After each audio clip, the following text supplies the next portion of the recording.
Buenas tardes a todos y bienvenidos al invitado de Radio Francia Internacional. El próximo 6 de mayo se presenta en el cine parisino L'Étude, el estudio de las Ursulinas, la película El diablo es magnífico, del realizador chileno Nicolás Videla, en la que nos muestra la vida de Manuela Guevara, joven trans chilena que viene a Francia en busca de una mayor tolerancia de la sociedad en su búsqueda de su identidad sexual.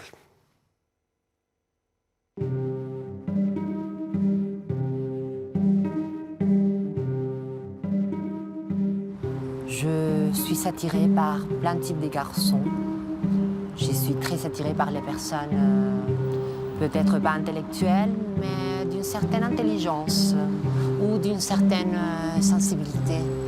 Aussi des personnes qui sont intellectuellement très mystérieuses, qui ne parlent pas beaucoup. Parce que je pense que ces personnes ont un monde intérieur qui est riche. Donc, Y precisamente para hablarnos de esta película y de su lucha por los derechos de las personas trans, Manuela Guevara ha sido tan amable de venir hasta nuestros estudios. Buenas tardes, Manuela. Buenas tardes, Jordi. Muchas gracias por la invitación. Es un honor para mí. No, el placer es nuestro tenerte aquí, en estos estudios de Radio Francia Internacional. Digamos ante todo a nuestros oyentes que has nacido en Santiago de Chile en 1984, si no me equivoco, y que vives en París desde hace más de 12 años, eres antropóloga y has trabajado en la UNESCO como investigadora en el terreno del patrimonio inmaterial de la humanidad. Sí. En Chile fuiste alumna del famoso Instituto Nacional. ¿Fue allí donde empezaron tus problemas con la administración? Sí, bueno, mi paso por las instituciones siempre ha sido un poco complicado, digamos. El Instituto Nacional, digamos que un liceo emblemático en Chile, el más antiguo, el que tiene mayor reputación, es un colegio público en un sistema educativo donde en general los colegios son privados, por lo tanto hay una gran selección, entran entre comillas los mejores, y también es un liceo de hombres. Entonces, necesariamente hubo ahí un gran conflicto del cual yo creo haber salido victoriosamente. No sé de dónde saqué el coraje para enfrentarme y para pasar tantos años en ese colegio, en los años 90, donde la discriminación y el tema trans estaba ausente en el imaginario colectivo. Tus problemas, Manuela, empiezan cuando quieres asistir a una fiesta con talones altos y maquillada. Sí, bueno. Eso no se hacía ahí en ese instituto. Eso fue, no, claro que no se hacía, o sea, nadie se vestía de mujer de los alumnos.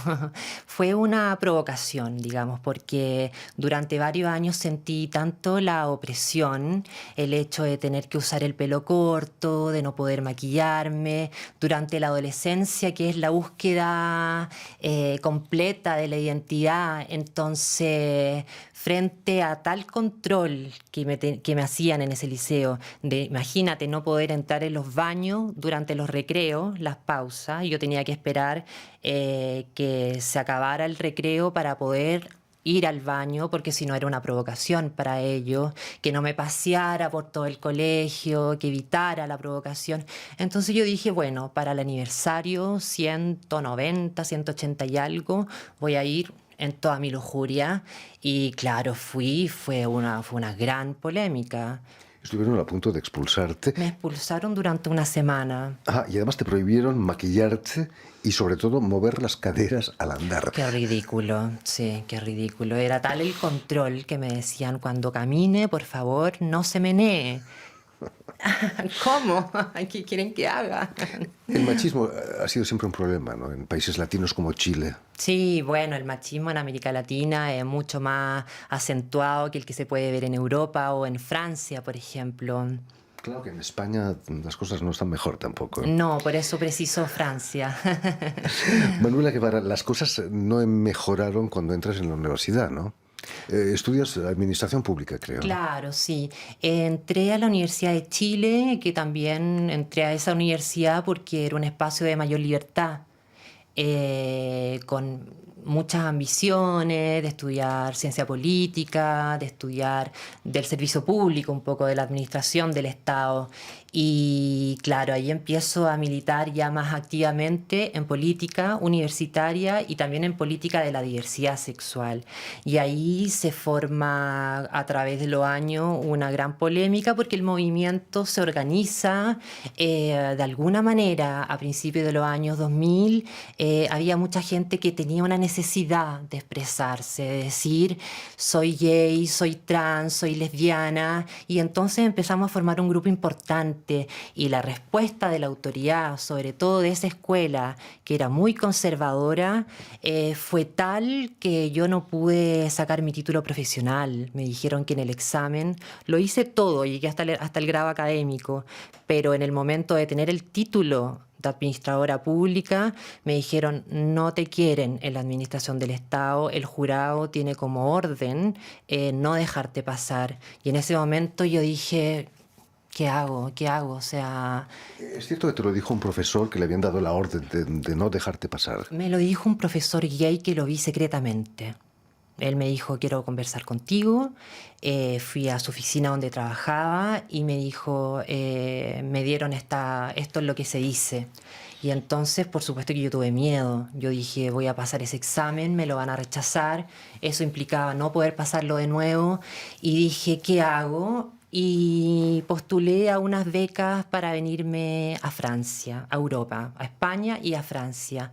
Me gané una para venir a París a estudiar y claro, lo viví como un exilio quizás no forzado por un decreto, pero no tenía otra manera de seguir avanzando en la vida, por eso fue de alguna manera, yo lo viví como un exilio sexual.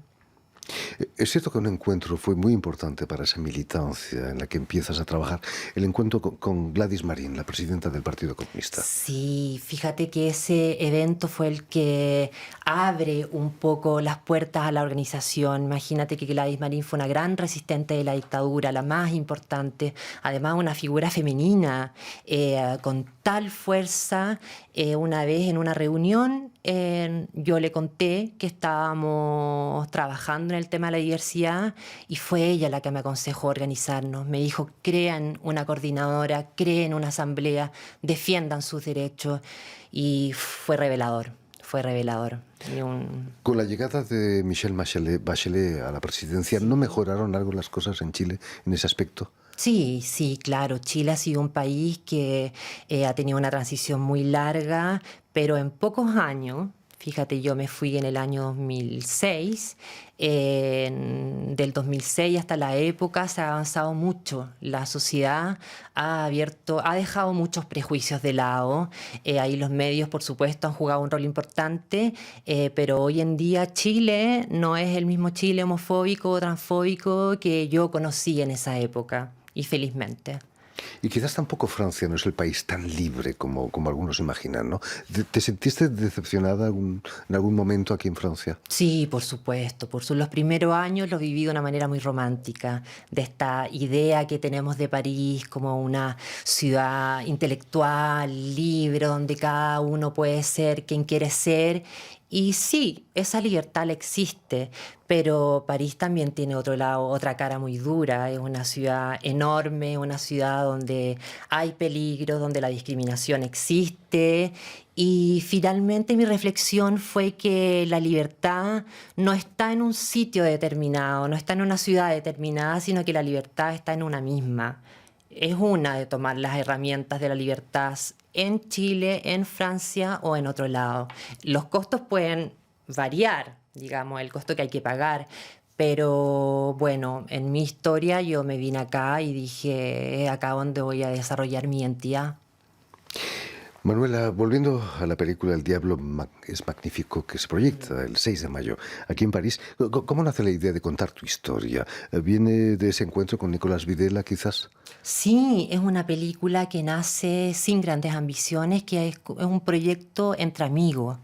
Tenía una amistad muy íntima, cercana con Nicolás Videla, que es cineasta, y yo escribo en general, siempre estoy escribiendo historia. de las cosas que me pasan, lo hago como un ejercicio un poco de sacar a veces angustia que tengo adentro o cosas que me pasan, no necesariamente angustias, pero también cosas alegres.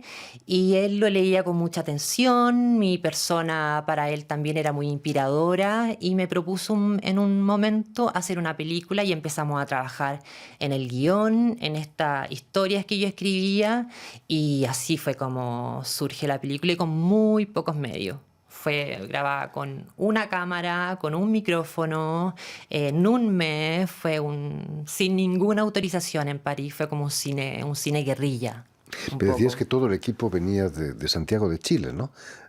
Videla, el camarógrafo también, el productor. Claro, es un equipo chileno también. Aquí tuvimos algunos compañeros que nos ayudaron. Poco, también hay actores franceses, la gran parte, pero en general el equipo central es un equipo chileno. Tu película, por la película de Videla, empieza en el Puente de las Artes, cuando estaba cubierto de candados. Ahora ya los han quitado, desgraciadamente, o Sí. afortunadamente.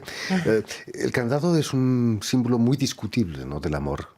Estar encadenado a alguien no es siempre fácil. Sí, esta película trata sobre muchos temas, entre ellos el amor, que es un tema muy importante dentro de la película, más que incluso creo yo que el de la identidad sexual.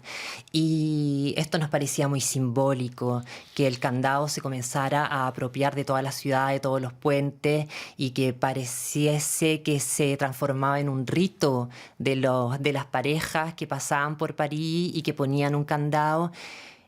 Y yo me decía, pero qué gesto más feo, disculpa que te lo diga, vulgar, no sé, de querer sellar dos personas en un candado. Porque el candado, ¿a qué sirve? El candado sirve para cerrar una puerta, para cerrar una casa, para proteger como una especie de propiedad privada donde no entre nadie. Entonces que en el amor donde los sentimientos fluyen del uno del otro, inspiraciones, motivaciones, etcétera, que el candado simbolice el amor, me parece que es una cuestión que hay un delirio de posesión del uno sobre el otro que no, que teníamos que criticarlo. Es un heredero del cinturón de castidad, ¿no?, que se usaba en la Edad Media. Claro, claro, mira, no había pensado en eso, pero es un poco eso. Terrible. En la película te muestras también como víctima de la violencia machista aquí en París, lo que también curiosamente has sufrido en tu vida real, ¿no?, después de haber rodado la película. Sí, bueno, todo lo que aparece en la película es biográfico, sucede realmente. Por eso cuando esta película sí es ficción, porque todo lo volvimos a trabajar, pero para mí es casi un documental, porque todas las historias son reales. Y esa historia que se ve en la película de agresión, de una agresión gratuita, donde ni siquiera hay un robo, me ha ocurrido muchas veces. A veces creo que incluso que París en algún sentido más peligroso que mi ciudad natal, Santiago de Chile.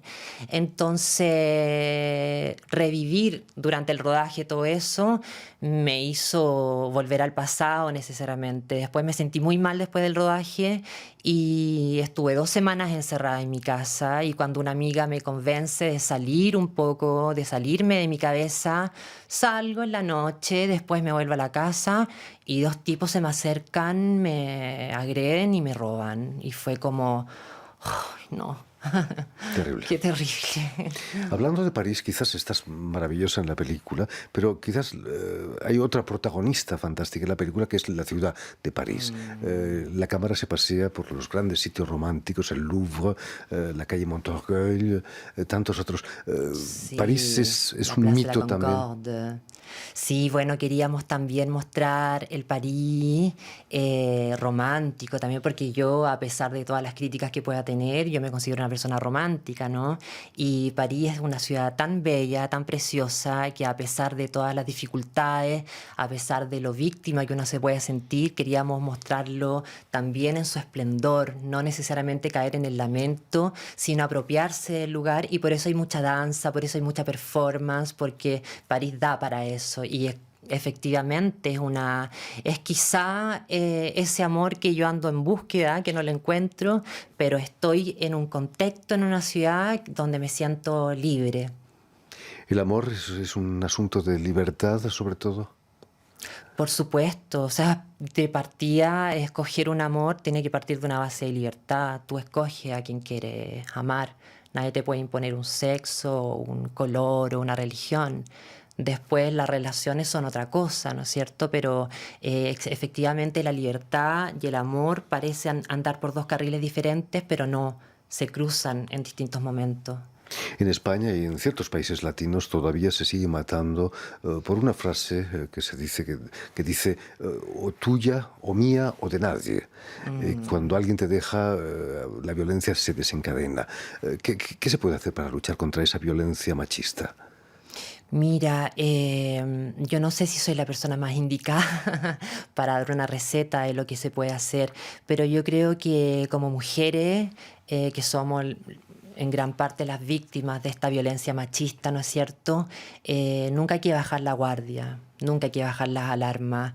A veces una cae en el enamoramiento, también a veces una falta de afección. En las personas trans eso sucede mucho, y una a veces se ciega frente a un hombre que parece quererte, que parece ejercer dominación,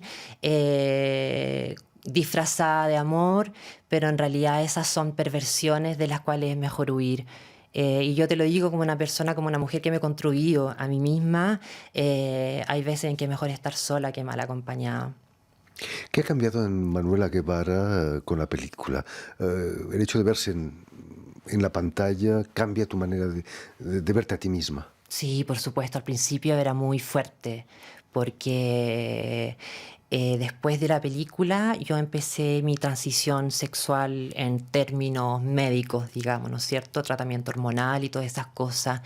Y la película un poco la veo como una transición de un personaje que está en búsqueda de algo. Y fíjate que finalmente también se trata de una persona que duda si quedarse en París o volverse a Chile. Y finalmente termino volviéndome a Chile. Y es en Chile donde digo, en realidad yo soy Manuela y no me voy a poner barreras a mí misma. A veces uno puede ser su peor opresor. Entonces fue en Chile donde empecé a hacer esta transición y me hizo recordar una serie de dibujos animados que yo veía cuando era niña, que se llama Angie y las 7 flores, que es una niña que recorre todo el mundo buscando una flor de 7 flores y no la encuentra en todo el mundo, vuelve a su casa frustrada y la flor está en su propio jardín. Entonces yo digo, fue algo similar. ¿Te vas a quedar en tu jardín o vienes aquí a París a menudo? No, estoy viviendo en París En ahora. París. Sí, esta ciudad me hizo que volviera y ahora estoy aquí de nuevo. En fin, pues muchísimas gracias, Manuela. Gracias a Manuela ti, Guevara, Jordi. por haber estado con nosotros. Tienen una cita el 6 de mayo en el cine Études des Orphelines, Estudio de las Orsolinas, aquí en París. Permíteme también dar las gracias a Elena Abril y a Guillaume Buffet, que han estado detrás de los cristales al tanto de la realización de este programa, y enviar un cordial saludo a nuestros telespectadores, porque también los tenemos, que nos siguen gracias a la cadena uruguaya de televisión Canal U de Montevideo. Y a ustedes muchísimas gracias por su atención. Les damos cita para una nueva edición de El Invitado de Radio Francia Internacional.